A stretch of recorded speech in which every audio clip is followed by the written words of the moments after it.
Israel का बहुत बड़ा एक और दावा, फोर्डो न्यूक्लियर साइट पर फिर से हमला। ये इजरायल की तरफ से बताया जा रहा है कि एक बार फिर फोर्डो न्यूक्लियर साइट पर इजरायल ने हमला बोला है। फोर्डो न्यूक्लियर साइट जो जमीन से नीचे गहराई में ईरान की तरफ से बनाई गई थी, और ऐसे में देखिए इजरायल अपने दम पर ये जो परमाणु ठिकाना है यहां पर नुकसान कर नहीं पा रहा था, और अगर यहां पर कोई चीज नुकसान कर सकती थी तो वो सिर्फ और सिर्फ अमेरिका के पास जिस तरीके के हथियार, खासतौर से वो बंकर बस्टर बम, वो GBU-57, और उसी का इस्तेमाल अमेरिका की तरफ से किया गया। B2B बॉम्बर्स हैं, उनके जरिए GBU-57 बॉम्ब्स यहां गिराए गए। और अब बड़ी जानकारी यह मिल रही है कि एक बार फिर फोर्डो न्यूक्लियर साइट पर इजरायल ने हमला किया। हम सीधे आपको लेकर चलेंगे, हमारे साथ हमारे सहयोगी जगविंदर पटियाल इस वक्त मौजूद है। जगविंदर, ये जो खबर आ रही है फोर्डो न्यूक्लियर साइट, वहां पर B2B बॉम्बर्स के जरिए GBU-57 अमेरिका बरसा चुका है, और अब इन साइट्स पर फिर से इजरायल का हमला, इसका मतलब क्या है? मुझे लगता है कि जो आसपास के इंस्टॉलेशन में बाकी की चीज़ें होती हैं या बाकी की जो इंस्टॉलेशंस पर काम चल रहा होता है उसको पूरी तरह से बंद करने को सुनिश्चित करना चाहता है इजराइल। क्योंकि अगर वहां पर और बड़ा अटैक करना होता तो जब अमेरिका के जहाज आए थे उन बॉम्बर्स को वहां भी अटैक करना चाहिए था। या जिस तरह का दावा ईरान कर रहा है कि उसके 80 मीटर गहरे जो हैं वो उनके जो परमाणु संयंत्र थे उनको कोई नुकसान नहीं हुआ, और बहुत सारे तो उन्होंने अपनी साइड से पहले ही निकाल दिए गए थे। इसमें कंफ्यूजन है। प्रोपोगेंडा जब भी वॉर जोन होता है, प्रोपोगेंडा हर देश अपने अपने तरीके से करता है।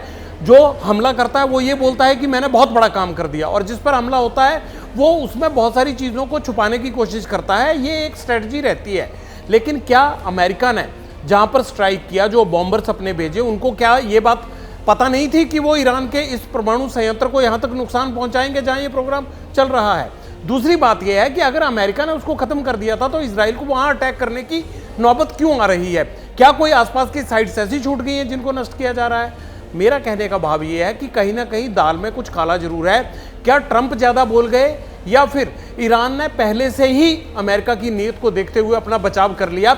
अब दुनिया इन दो चीजों के बीच में खड़ी है कि कौन सच्चा कौन झूठा, और किसका कितना नुकसान हुआ और किसका कितना नुकसान होने से बचा है, ये तय कर पाना मुश्किल है। लेकिन इजराइल, बिल्कुल देखिए ना, अब इस पूरे मामले को इजराइल और पेचीदा बना रहा है कि साहब जब अमेरिका पहले ही वहां पर बमबारी करके सब कुछ नष्ट कर चुका है, तो फिर इजराइल फोर्डो जो परमाणु ठिकाना है वहां पर हमले की बात को क्यों दोहरा रहा है? और ये मामला और पेचीदा इसलिए हो रहा है क्योंकि अमेरिका का ही अखबार है न्यूयॉर्क टाइम्स, और उसी के हवाले से कहा जा रहा है कि साहब अमेरिका इससे पहले हमला करता, ईरान तो उस परमाणु ठिकाने से जो संवर्धित यूरेनियम है उसका ज्यादातर हिस्सा शिफ्ट कर चुका था। तो ऐसे में अगर ये पहले ही वहां से जो यूरेनियम था, संवर्धित यूरेनियम, उसको अगर ईरान हटा चुका है, तो फिर अब इजराइल जो दावा कर रहा है कि वो दोबारा फोर्डो साइट पर हमला कर रहा है, तो उससे इजराइल क्या हासिल कर रहा है? तो बहुत से सवाल है। मामला वाकई में बेहद पेचीदा बना हुआ है। हर तरफ से अपने अपने दावे किए जा रहे हैं। ईरान, इजराइल और अमेरिका की जंग के बीच स्ट्रेट ऑफ हॉर्मुज जो है उसकी चर्चा बहुत हो रही है। ईरान की संसद ने अमेरिकी हवाई हमलों के जवाब में स्ट्रेट ऑफ हॉर्मुज को बंद करने का प्रस्ताव कल पास किया, और इसीलिए अब यह समझना जरूरी हो जाता है स्ट्रेट ऑफ हॉर्मुज क्या है और ये इतनी अहम क्यों है। देखिए, स्ट्रेट ऑफ हॉर्मुज जो है वो बेहद संकरा समुद्री रास्ता है। ये जो पर्शियन गल्फ है उसको अरब सागर से जोड़ता है। दुनिया का 20 से 25% कच्चा तेल इसी रास्ते से गुजरता है। दुनिया की 25% नेचुरल गैस इसी रास्ते से गुजरती है। सऊदी अरब, इराक, कुवैत, कतर के टैंकर्स यहीं से जाते हैं, यही रास्ता है। और भारत आने वाला 40% से ज्यादा तेल भी इसी रास्ते से होकर आता है। अब अगर ये रास्ता बंद हो जाए तो फिर तेल की सप्लाई में रुकावट संभव है। इस युद्ध का भारत पर क्या असर पड़ रहा है और भविष्य में क्या असर पड़ सकता है, इसको लेकर भी कई तरीके के सवाल हैं। हम सीधे आपको लेकर चलेंगे, हमारे साथ हमारे सहयोगी जगविंदर पटियाल इस वक्त मौजूद है। जरा जगविंदर से ही जानते हैं। हालांकि भारत सरकार की तरफ से साफ तौर पर यह कहा जा रहा है, जो केंद्रीय मंत्री हैं उनकी तरफ से कहा जा रहा है कि भारत पर इसका कोई असर नहीं पड़ेगा अगर स्ट्रेट ऑफ हॉर्मुज ईरान बंद भी कर देता है। लेकिन स्ट्रेट ऑफ हॉर्मुज और दुनिया भर में कच्चा तेल जिस तरीके से उसका निर्यात होता है, उस लिहाज से इसकी अहमियत क्या है स्ट्रेट ऑफ हॉर्मुज की? जगविंदर पटियाल, ग्लोबली बहुत अहमियत है रोमाना, इसमें कोई शक नहीं है कि अमेरिका से लेकर चीन तक और भारत से लेकर हम कहेंगे ब्राजील तक सबको इसका फर्क पड़ता है। इसलिए फर्क पड़ता है कि जितना बिजी ये रूट है उसके हिसाब से अगर ये बंद हो जाता है तो जाहिर सी बात है कि सारी दुनिया की यानी ग्लोबल इकोनॉमी पर इसका फर्क पड़ेगा। जब जहाज़ों को घूम कर तेल लेकर जाना पड़ेगा, एक तो सप्लाई में देरी होगी, दूसरा उसकी ढुलाई का जो है वो खर्च बढ़ेगा, ढुलाई का खर्च बढ़ेगा, तेल महंगा होगा, फार्मिंग महंगी होगी, प्रोड्यूस महंगी हो जाएगी, प्रोड्यूस महंगी होगी, दुकानों में महंगा मिलेगा, और अगर दुकानों में महंगा मिलेगा तो दुकानों तक पहुंचाने वाले ट्रांसपोर्टेशन तेल की मार झेल रहे होंगे, वहां पर देरी होगी, और इसमें बहुत सारी चीजों की किल्लत हो जाएगी। एक सर्कल है जो हॉर्मुज से तो निकलता है। आज का अपडेट क्या है? आज का अपडेट क्या है जगविंदर पटियाल? जिस तरीके से स्ट्रेट ऑफ हॉर्मुज बंद करने का कल ईरान की संसद से प्रस्ताव पास हो गया, इंतजार किया जा रहा है सुप्रीम लीडर की मोहर का, लेकिन इससे जो कच्चा तेल प्रति बैरल जिसकी कीमत 70 से $75 के आसपास बनी हुई थी, इस खबर का आज कितना असर पड़ रहा है तेल की कीमतों पर? अभी तो खास असर नहीं पड़ा है। केंद्रीय मंत्री हरदीप पुरी ने यही कहा है कि भारत को तो जितना स्टॉक चाहिए उतना स्टॉक उसके पास अभी पर्याप्त है, और वो देख रहे हैं कि वैकल्पिक रास्ते क्या हो सकते हैं। लेकिन मैं आपको ये बता दूं कि अगर ये हॉर्मुज बंद किया जाता है तो जाहिर सी बात है आज नहीं तो कल हम पर नहीं, किसी एक देश पर नहीं, पूरी दुनिया पर महंगाई की मार पड़ेगी, तेल जो है वो महंगा होगा। ये बात लगभग तय है, सुनिश्चित है। इसीलिए अमेरिका इस रास्ते को बंद नहीं होने देगा और उसको प्रोटेक्ट करेगा। ईरान इसको बंद ना कर पाए। अगर जबरदस्ती सुप्रीम लीडर कहते हैं और इसको बंद करने के लिए वो अटैक करता है, ईरान ने ये कहा है कि अगर कोई भी आदमी उनकी तरफ अटैक करेगा तो वो उस पर अटैक करेंगे। ऐसे में अमेरिका और इजराइल के लिए क्या रास्ता बचता है? जो खाड़ी देश सामने पड़ते हैं वहां से वो इस पूरे पैसेज को सिक्योर करें। जब वो इसको सिक्योर करने जाएंगे तो ईरान कहेगा ये हम पर हमला है।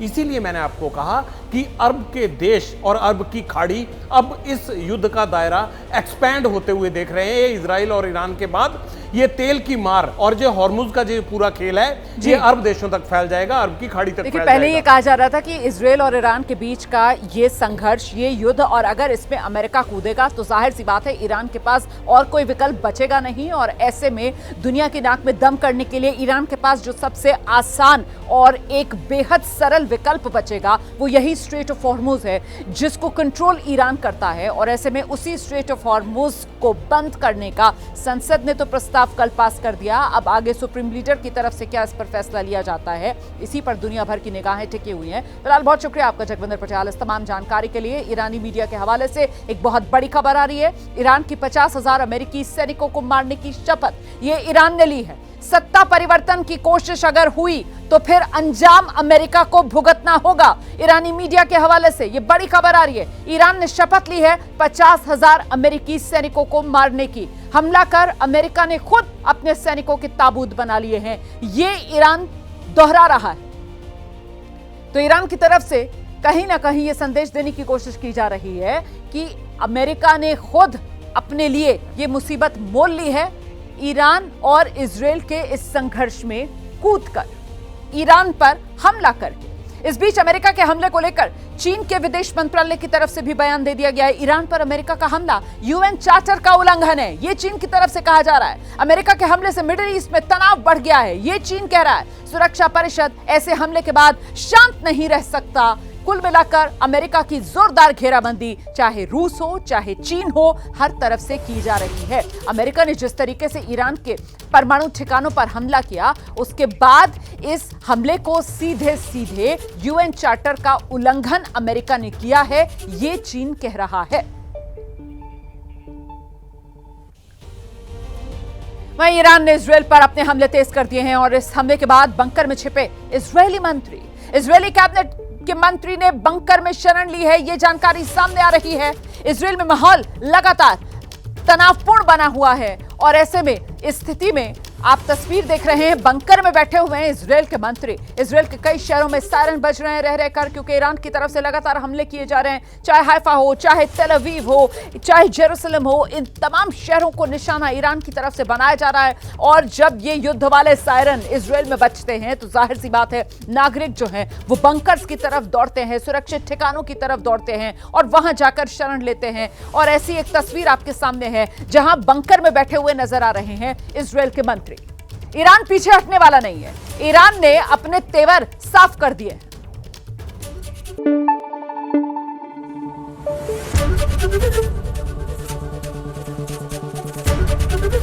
एबीपी न्यूज आपको रखे आगे।